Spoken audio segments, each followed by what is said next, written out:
Hola, bienvenidos. En esta ocasión quiero hablar sobre algunos libros de mecánica y para ello voy a partir de una pregunta que si bien no voy a responder o al menos no voy a responder con la rigurosidad que se requiere, sí me gustaría que se mantuviera en la mente de muchos de ustedes. ¿Cuál es la diferencia que hay entre la mecánica que practica un ingeniero y la mecánica que practica un físico o un matemático? ¿Cuál es esa diferencia? En principio, la única diferencia que hay es que un físico trata la mecánica como elemento ancilar para transitar hacia la mecánica cuántica o la teoría electromagnética, mientras que el ingeniero de manera efectiva sí utiliza la mecánica en los sistemas mecánicos que trata. Un ingeniero civil trata problemas de estática de las construcciones y así sucesivamente. En cambio, un físico pues tratará cuestiones de la microfísica y por lo tanto tenderá a utilizar la mecánica cuántica y será, como ya dije, la mecánica uno de sus elementos ancilares. ¿Cómo hace esto un cambio en el tratamiento analítico de la mecánica? Bueno, pues que para cuantizar un sistema se requiere, por supuesto, el formalismo hamiltoniano, o al menos en la técnica más sencilla de cuantización, que es lo que se denomina la cuantización canónica. Hay otras metodologías para cuantizar, como la cuantización geométrica, la cuantización vía integrales de trayectoria o muchas otras, que en principio también requieren el formalismo hamiltoniano. Entonces, por eso es por lo que resulta importante para un físico conocer ese formalismo. ¿Y en qué consiste el formalismo hamiltoniano? Bueno, pues en particular en conocer las ecuaciones de Hamilton, sus propiedades principales, conocer lo que es una transformación canónica y saber utilizar la teoría de Hamilton-Jacobi. Más o menos esos serían los temas básicos de una introducción a la teoría hamiltoniana, que puede ser todavía más profunda, como lo es transformarla en una mecánica geometrizada o una mecánica completamente geométrica, como se hace en el libro de Marsden, Foundations of Mechanics. Pero bien, no quiero hablar de ese libro, Foundations of Mechanics, no quiero hablar de la mecánica como una ansiedad matemática.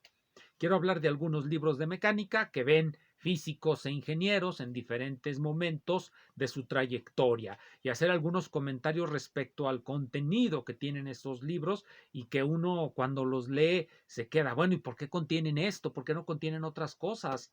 Por ejemplo, voy a comenzar con un libro, bueno, es un libro muy grueso.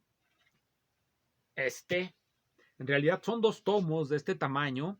Aquí está ya empastado. Bueno, son cinco, pero los empasté en dos, que es la mecánica racional de Paul Appel. Estos son el 3, 4 y 5. Los tomos 3, 4 y 5. El tomo 1 y 2 pues son igual de gruesos. No se los enseño porque, bueno, este es el que tengo aquí a la mano. Pero estos son la mecánica racional de Apple y podemos encontrar en ella un tratamiento de los sistemas mecánicos desde el movimiento del punto hasta el movimiento de los sistemas continuos, una introducción a la relatividad general, una introducción a los problemas de masas rotantes o figuras del equilibrio. Todo eso encontramos en este librote de mecánica racional de Paul Apple.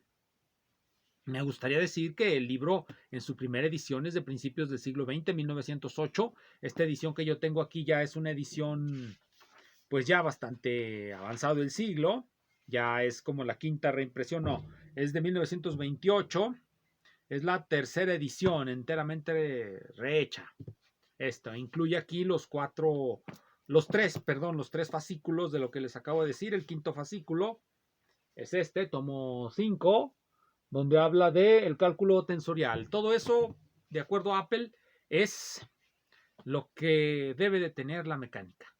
Y trata, por supuesto, el formalismo hamiltoniano, aunque no pensando en que un físico o quien lea ese material deba de dominar la teoría de Hamilton-Jacobi. Donde sí aparece mucho la teoría de Hamilton-Jacobi es en los tratados y manuales de mecánica celeste. Voy a seguir con otro que creo que todo el mundo lo ha de conocer a través de sus diferentes vulgarizaciones, porque bueno, hay que recordar que en México y en muchos países, cuando se formaron los currícula de muchas carreras.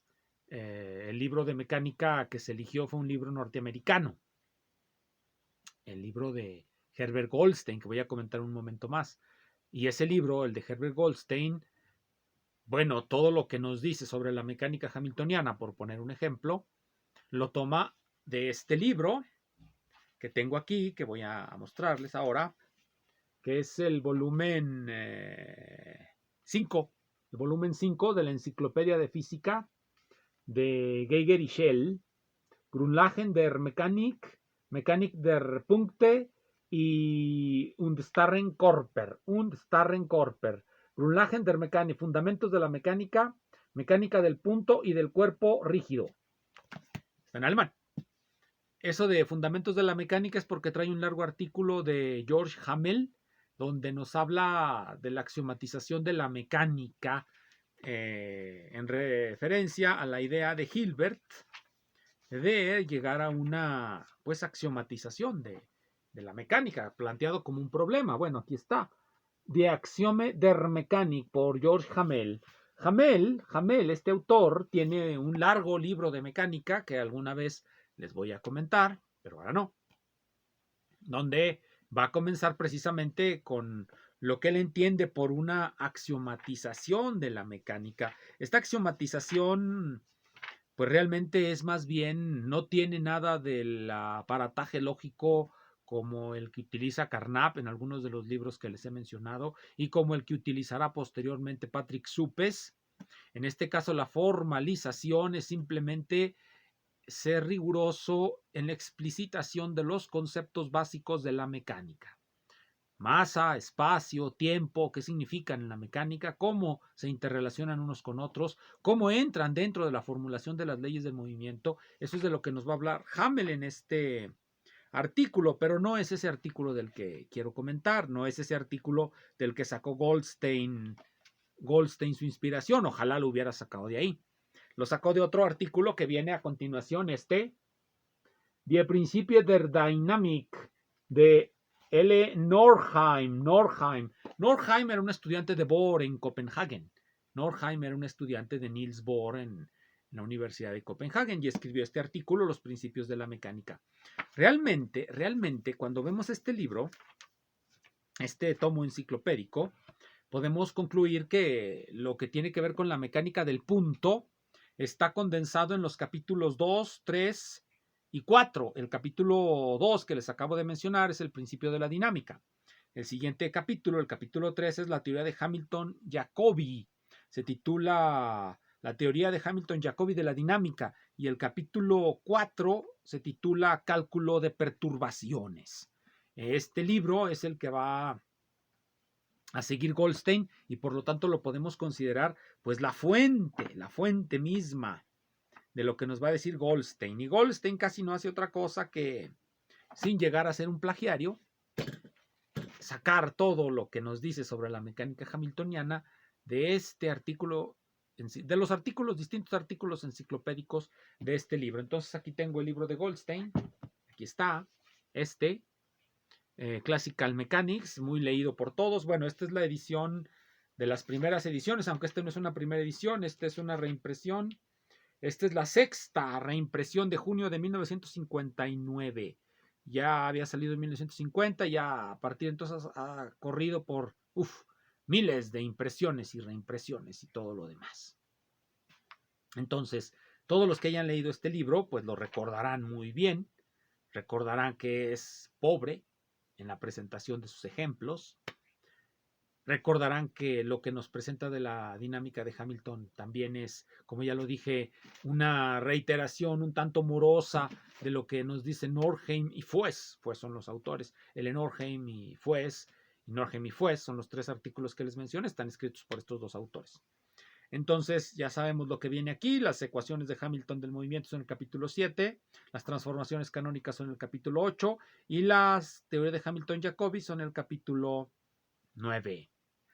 Este libro, cuando uno lee un libro de mecánica, uno quiere encontrar profusión de ejemplos, tratados con mucho detalle, sobre todo si se presume que es un curso avanzado. Dejamos las cosas hechas un tanto al aventón y muy simplificadas y muy poco detalladas para cursos un poco más elementales.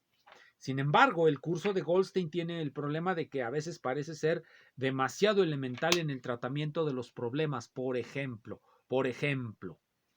esto ya lo mencionó en su artículo crítico, en una reseña que hizo del libro de Goldstein, Clifford Tresdell. Clifford Tresdell ya mencionó, y ya lo he comentado en alguna ocasión, que uno de los grandes problemas del libro de Goldstein es que las funciones elípticas muy apenas las menciona, no las usa, ni siquiera las introduce, ni siquiera introduce las integrales elípticas de Legendre. Nos platica más o menos lo que es una integral elíptica, nos lo platica, nos dice, miren, una integral elíptica es una tal que en el integrando tiene esto, pero incluso eso lo hace de una manera un tanto mal. ¿Por qué mal? Porque no nos dice que generalmente esas integrales elípticas están definidas sobre curvas que se llaman curvas elípticas.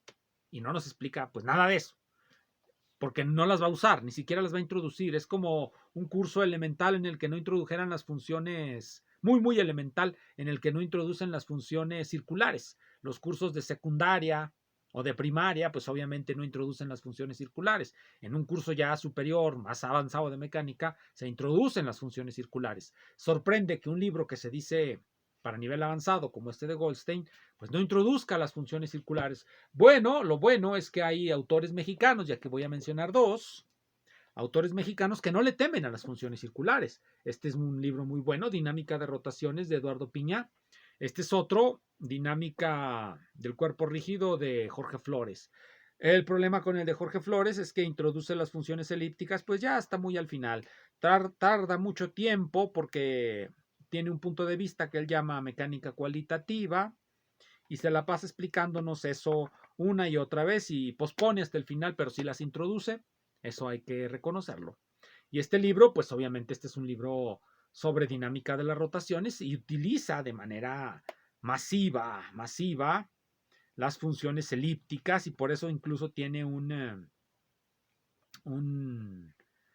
apartado al final, un apéndice, donde trata precisamente de, aquí lo voy a decir, algoritmos para calcular funciones elípticas, apéndice 2. Obviamente las funciones elípticas son, como lo dijo Goldstein, no más misteriosas que las funciones circulares. La cuestión es hacerlas más familiares, por supuesto. Yo sé que ya hoy día ya el Goldstein está olvidado, creo, y que en los cursos ya se introducen de manera cotidiana las funciones elípticas. Espero que en los cursos de mecánica clásica y no nada más en los de mecánica cuántica. Entonces ya desde ahí estoy hablando de un libro anacrónico, el libro de Goldstein. Pero bueno, lo menciono porque quiero hacer un comentario desde mi perspectiva subjetiva. A mí el libro de Goldstein nunca me ha gustado mucho. Cuando lo vi por primera vez, quizá por todo lo que dicen los gentes que lo conocen, pues lo consideraba un poco repulsivo. Conforme lo fui leyendo, fui más o menos captando la idea y dándome cuenta de su elemental, bueno, pobreza. Sus ejemplos siempre parecen incompletos. No trata las cosas con profundidad, nada más las menciona como si fuese un curso muy elemental. Después me entero que es un experimento pedagógico en el que los Estados Unidos fueron paulatinamente empobreciendo los contenidos del currículum en favor de las metodologías didácticas. Es por eso por lo que yo siempre he estado en contra de esas metodologías didácticas que no han demostrado en todos los años que llevan ya 20 o 30 o 40 años que han sido introducidas esas metodologías didáctico-pedagógicas para disque enseñar mejor, no han demostrado ser superiores a todos los ingenuos que antes escribían libros sin esas metodologías. Esas metodologías muchas veces las podemos notar en los libros porque están completamente arruinados, llenos de cuadros y recuadros, fotografías con muchos colores, etcétera, porque bueno, los pedagogos creen que la gente encuentra llamativos los colores. Seguramente ciertas personas sí los encuentran llamativos, no lo sé. Algunas otras quizá no, tampoco puedo decir que sea así. Sin embargo, lo que sí sé es que empíricamente hablando, los resultados de tanta pedagogía han sido completamente nulos. No hay, digámoslo así, un aprendizaje superior al que había anteriormente, en la época de la educación masiva, porque bueno, recordemos que antes de los 1950, al menos en Hispanoamérica, la educación no era tan masiva como es ahora. Y en Estados Unidos la educación masiva pues empieza más o menos en esos años, los 50. Entonces el Goldstein es un experimento en hacer pedagogía, y para hacer pedagogía hay que cercenar los contenidos. Es por eso por lo que yo no soy muy creyente en todos los métodos pedagógicos y en los pedagogos. Cercenan contenidos los pedagogos porque no saben y ni van a saber nunca. No les interesa. A ellos lo que les interesa es vender algo a gente ingenua que les cree, porque creen que de verdad van a poder enseñar mejor a sus alumnos, que hay algún problema en los métodos de enseñanza y que por eso no aprende Juanito. Pero bueno, cada quien. Bueno, dejemos el Goldstein en el olvido, como espero que esté. Voy a otro, este sí siempre me ha gustado mucho, el Singe Griffiths, de principios de mecánica. Conviene, y lo digo así en serio, conviene comprar la tercera edición y la segunda edición, porque tienen algunas diferencias, sobre todo en el prólogo de la tercera edición. Trae solamente un prólogo, y en la tercera edición incluye 2 capítulos adicionales, que son los capítulos capítulo 16, el capítulo 16 y me parece que el capítulo 17, teoría de las vibraciones y métodos de Hamilton. Cuando lo escribió la segunda edición, aquí también la tengo, aquí también tengo la segunda edición, más que esta la tengo en inglés, Principios de la Mecánica de Singe Griffiths. Este libro, como inmediatamente se puede ver del índice, bueno, trae dos prefacios que siempre conviene leer el prefacio, porque ahí nos indica cuáles son las ideologías del autor. Bueno, aparte de sus agradecimientos a medio mundo y de que él se siente muy feliz de escribirlo, pues a veces nos da una idea de cuál es la ideología subyacente a todo lo que está haciendo. Por ejemplo, dice Singe y Griffiths dicen, hay un sentido en el que este libro es para los que apenas empiezan en mecánica, pero en otro sentido no es para ellos. Entonces a este le falta esos 2 capítulos sobre vibraciones y métodos de Hamilton. Ellos dicen que introducen los métodos de Hamilton porque se les ha dicho que en esta edición pues no vienen y que es necesario conocerlos, que los físicos teóricos deben conocerlos. No nada más debe ser un libro dirigido a los ingenieros. Yo diría que aunque no introduzca los métodos de Hamilton, este es un buen libro para los estudiantes de física o matemáticas. Introduce las funciones elípticas en su estructura jacobiana, en las funciones elípticas de Jacobi. Además que introduce este maravilloso libro. Sus problemas y sus ejemplos están tratados con mucho detalle. No nos perdemos ningún detalle en este libro. Y bueno, realmente incluye cosas que en otros libros no vienen, por supuesto en el Goldstein no. Entonces este sigue siendo muy recomendable, les diría, esta es la segunda edición, tengo la tercera edición en español, esta, Principios de la Mecánica, creo que es la única que se tradujo al español, la tercera edición.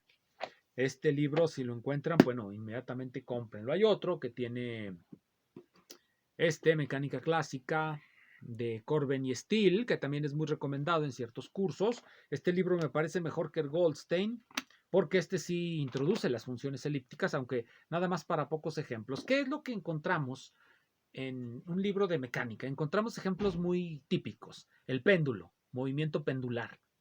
Ahí salen las funciones elípticas. El movimiento de los cuerpos rígidos, las ecuaciones de Euler, en los casos de los trompos de Lagrange, los trompos de Kovalevsky y los trompos de Poinsot, en todos salen las funciones elípticas. Una vez que conocemos la construcción de Poinsot, nos vamos a dar cuenta que las funciones elípticas trazan curvas sobre el elipsoide de Poinsot, trazan unas curvas. Y luego Paul Ordos nos mostró cómo con esas mismas funciones elípticas podemos trazar sobre el elipsoide de Poinsot una serie de curvas muy bonitas.